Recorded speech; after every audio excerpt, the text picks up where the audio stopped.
Chris, as we get set to print more record highs seemingly at some point this week, you downgraded financials last week and it got my attention. Yep. What was the thinking behind that?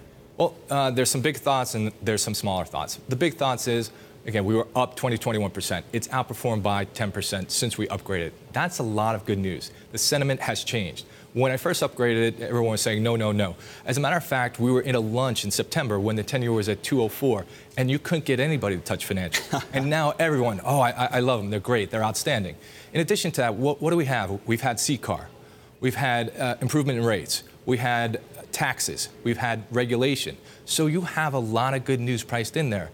They're not tech stocks, they're financial stocks. And they can grow their earnings, but not the same way as some of the others. Troy, what do you think about that everything's in the price and it seems to be this huge consensus call for next year? It's a little bit crowded. What do you say back to those points? Yeah, I think that could be true or could not, right? It's very difficult to say in real time what's priced in and what's not. I mean, we look at financials, we really love the credits of regional and community banks because they're the ones that are going to benefit most from regulatory reform.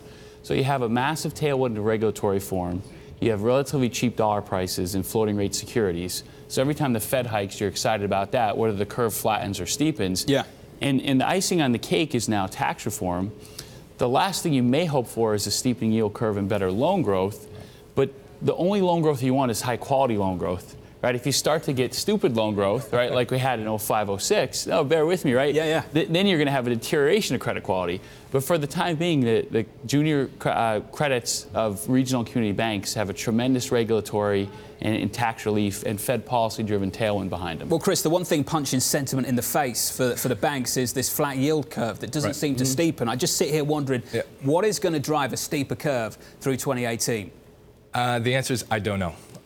Traditionally, when you look at a Fed tightening cycle, the yield curve has flattened in a tightening cycle. And so it's hard to see the curve steepen.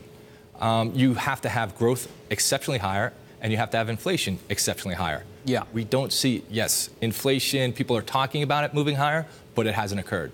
Growth, yeah, it's improving, but it's not runaway at this point.